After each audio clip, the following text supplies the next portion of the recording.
సరే, ఆలస్యం చేయకుండా ఈ ఇంట్రెస్టింగ్ టాపిక్లోకి వెళ్ళిపోదాం. ఈరోజు మనం ఇంటర్నెట్లో విపరీతంగా వైరల్ అవుతున్న కాక్రోచ్ జనతా పార్టీ, అదేనండి సీజేపీ గురించి మాట్లాడుకోబోతున్నాం. సోషల్ మీడియాలో ఒక చిన్న మీమ్లా స్టార్ట్ అయిన ఈ ట్రెండ్ ఇప్పుడు పెద్ద పెద్ద రాజకీయ చర్చలకు దారితీస్తోంది. అసలు దీని వెనుక స్టోరీ ఏంటి? ఇది జస్ట్ ఒక ఫన్ పేజీనా, లేక దీని వెనుక ఏదైనా బలమైన పొలిటికల్ ఎజెండా ఉందా? ఈ విశ్లేషణలో క్లియర్గా తెలుసుకుందాం. అసలు ఈ స్టోరీ ఎలా మొదలైందో తెలుసా? ఒక విచారణ జరుగుతున్నప్పుడు ఫేక్ డిగ్రీలతో ఎవరిపై పడితే వారిపై దాడి చేసే కొందరు నిరుద్యోగులను ఉద్దేశించి సుప్రీంకోర్టు ప్రధాన న్యాయమూర్తి బొద్దింకలు, పరాణజీవులు అని కాస్త ఘాటైన వ్యాఖ్యలు చేశారు. ఆ తర్వాత ఆయన వివరణిచ్చే ప్రయత్నం చేసినా అప్పటికే జరగాల్సిన డ్యామేజీ జరిగిపోయింది. ఈ మాటలు డిజిటల్ వరల్డ్లో పెద్ద దుమారాన్నే రేపాయి. తమను అవమానించారని ఫీలైన చాలామంది యువకులు ఆన్లైన్లో ఒక పెద్ద రివోల్ట్ స్టార్ట్ చేశారు. అయితే ఈ కోపాన్ని వాళ్లు ఎలా మార్చుకున్నారనేదే ఇక్కడ ఇంట్రెస్టింగ్ పాయింట్. ఆ అవమానాన్నే తమ బ్రాండ్గా మార్చుకుని ఏకంగా కాక్రోచ్ జనతా పార్టీని అనౌన్స్ చేశారు. ఇందులో చేరడానికి వాళ్లు పెట్టిన క్వాలిఫికేషన్స్ వింటే భలే నవ్వొస్తుంది, కాని అందులో గట్టి సెటైర్ ఉంది.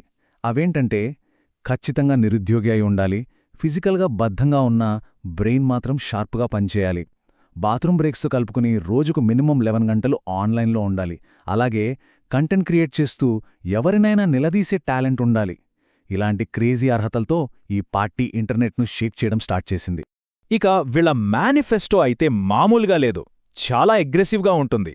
రిటైర్మెంట్ తర్వాత ప్రధాన న్యాయమూర్తులకు రాజ్యసభ సీట్లివ్వడాన్ని బ్యాన్ చేయడం, సరైన ఓట్లను ఎవరైనా డిలీట్ చేస్తే చీఫ్ ఎలక్షన్ ఆఫీసర్లను ఏకంగా ఉపాలాంటి తీవ్రవాద నిరోధక చట్టం కింద అరెస్ట్ చేయడం, చట్టసభల్లో మహిళలకు 50% రిజర్వేషన్ కల్పించడం, స్వతంత్ర వార్తల కోసం అంబానీ, అదానీ మీడియా లైసెన్సులు రద్దు చేయడం, ప్రముఖ మీడియా యాంకర్ల బ్యాంక్ అకౌంట్స్ని ఎంక్వైరీ చేయడం, ఇంకా పార్టీలు మారే నాయకులను 20 ఏళ్లపాటు ఎన్నికల నుంచి బ్యాన్ చేయడం. చూశారుగా, ఈ డిమాండ్లన్నీ ఈ ఆన్లైన్ ఉద్యమానికి ఒక సీరియస్ పొలిటికల్ లుక్ తీసుకొచ్చాయి. రైట్, కథలో అసలు ట్విస్ట్ ఇక్కడే ఉంది. ఇంతకీ ఈ కాక్రోచ్ జనతా పార్టీ వెనుక అసలు ఎవరున్నారు? ఈ పేజీ ఫౌండర్ నిజంగానే న్యూట్రల్గా ఉన్నాడా, లేదా ఒక మీమ్ పేజ్ ముసుగులో ఏదైనా పొలిటికల్ ఎజెండా రన్ అవుతుందా? ఆన్లైన్ విశ్లేషకులు చెప్తున్న దాని ప్రకారం ఆ ఫౌండర్ పేరు అభిజిత్. ఇప్పుడు ఆ వ్యక్తి బ్యాక్గ్రౌండ్, అతని ఉద్దేశాల గురించి వస్తున్న ఆరోపణలను కొంచెం డీప్గా చూద్దాం. ప్రఫుల్ గర్గ్ లాంటి ఆన్లైన్ కామెంటేటర్స్ చేసిన డిజిటల్ ఇన్వెస్టిగేషన్ ప్రకారం అభిజిత్ ఒక సాధారణ నిష్పాక్షికమైన యాక్టివిస్ట్ కాదు. ఆయన అమెరికా లేదా జర్మనీ లాంటి విదేశాల నుంచి ఒక పక్కా పొలిటికల్ ఎజెండాతో ఈ అకౌంట్ను ఆపరేట్ చేస్తున్నారని వాళ్లు గట్టిగా ఆరోపిస్తున్నారు. అంటే ఇది కేవలం నిరుద్యోగ యువత ఆవేదన మాత్రమే కాదని, దీని వెనుక ఒక మాస్టర్ ప్లాన్ ఉందని వీళ్లు చెప్తున్నారు. విమర్శకులు ఎత్తిచూపుతున్న కొన్ని పాయింట్స్ గమనిస్తే ఇక్కడ ఒక క్లియర్ ప్యాటర్న్ కనిపిస్తుంది. ఫర్ ఎగ్జాంపుల్, గతంలో వెస్ట్ బెంగాల్లో బీజేపీ ఎంట్రీ ఇచ్చినప్పుడు ఏకంగా ఆ రాష్ట్రాన్ని తాలిబాన్ల ఆఫ్ఘనిస్తాన్తో పోల్చారు.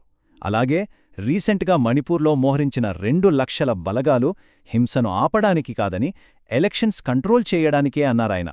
ఇవి మాత్రమే కాకుండా కంటిన్యూస్గా ఎలక్షన్ కమిషన్ను, అలాగే ప్రైమ్ మినిస్టర్ నరేంద్ర మోదీని మాత్రమే టార్గెట్ చేస్తూ పోస్టులు పెట్టడం ఒక ప్యాటర్న్లా మారిపోయిందని విశ్లేషకులు ప్రూఫ్స్తో సహా చూపిస్తున్నారు. ఈ డబుల్ స్టాండర్డ్స్ ఎలా ఉన్నాయో ఇంకో ఉదాహరణ చూద్దాం. ఒకవైపు పెట్రోల్, గోల్డ్ వాడకాన్ని తగ్గించాలని గవర్నమెంట్ చెబితే, ప్రజలే అన్నీ చేసుకోవలసి వస్తే ఇక ఈ గవర్నమెంట్ ఎందుకు అని తీవ్రంగా విమర్శిస్తారు. కాని ఇంకోవైపు పశ్చిమ బెంగాల్ సీఎం మమతా బెనర్జీని మాత్రం ఆమె మాత్రం వెనక్కి తగ్గకుండా ధైర్యంగా పోరాడారు అంటూ ఆకాశానికి ఎత్తేస్తారు. ఒకరిపై ఫుల్ ఫైర్ అవ్వడం, ఇంకొకరిని బ్లైండ్గా సపోర్ట్ చేయడం, ఈ ద్వంద్వ వైఖరే ఇప్పుడు పెద్ద చర్చకు దారితీసింది. సో ఇక్కడ మనం ఒక ఇంపార్టెంట్ కాన్సెప్ట్ గురించి మాట్లాడుకోవాలి. అదే పొలిటికల్ హిపోక్రసీ, అంటే రాజకీయ కపటత్వం.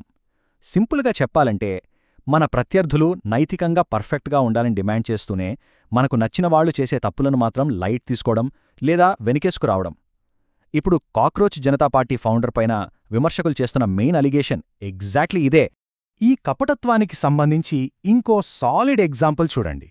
ఒకవైపు అంబానీ, అదానీ లాంటి వాళ్లు నడుపుతున్న కార్పొరేట్ మీడియా సంస్థల లైసెన్సులను రద్దు చేయాలని వీళ్ల మేనిఫెస్టోలో చాలా గట్టిగా డిమాండ్ చేస్తారు. కానీ అదే టైంలో తమ ఐడియాలజీకి దగ్గరగా ఉండే రవీష్ కుమార్ లాంటి జర్నలిస్టులపై వస్తున్న విమర్శల గురించి గాని, వివాదాల గురించి గాని కనీసం ఒక్క మాట కూడా మాట్లాడరు. ఇలా తమకు కావలసిన వాళ్లను వదిలేసి మిగతా వాళ్లని మాత్రమే టార్గెట్ చేయడం ఎన్నో అనుమానాలకు దారితీస్తోంది. అందుకే ఆన్లైన్ విశ్లేషకులు ఇంత సీరియస్గా రియాక్ట్ అవుతున్నారు. డిజిటల్ కామెంటేటర్ ప్రఫుల్ గర్గ్ అయితే ఒక అడుగు ముందుకేసి, మీరు అలా చెయ్యరు, ఎందుకంటే మీరు కూడా అదే లాబీలో ఒక భాగం అని ఓపెన్గా చెప్పేశారు. ఇది చాలా సీరియస్ అలిగేషన్. అంటే అభిజిత్ కేవలం యువతకు వాయిస్గా ఉన్న ఒక కామన్ యాక్టివిస్ట్ కాదు, అతనొక నిర్దిష్టమైన పొలిటికల్ లాబీకి యాక్టివ్ ఏజెంట్ అని ఈ స్టేట్మెంట్ బలంగా చెప్తోంది. ఈ మొత్తం వ్యవహారం వెనుకున్న ఈ పపెట్ లేదా కీలుబొమ్మ ఆరోపణలను ఒక్కసారి సమ్మరైజ్ చేస్తే, విశ్లేషకులు చెప్తున్న దాన్ని బట్టి ఈ ఫౌండర్కి ఇష్టమైన లీడర్ అరవింద్ కేజ్రీవాల్ అని తెలుస్తోంది. ఎందుకంటే ఆయనకే అత్యధికంగా రీట్వీట్లు, మెన్షన్స్ వస్తుంటాయి.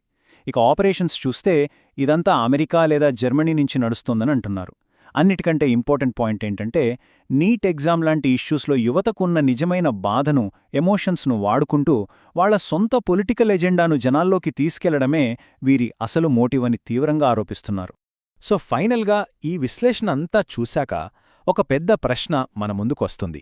ఫేస్ లేకుండా ఇంటర్నెట్లో నడిచే ఇలాంటి డిజిటల్ యాక్టివిజం నిజంగానే పొలిటికల్ లాబీల ప్రభావం లేకుండా న్యూట్రల్గా ఉండగలదా?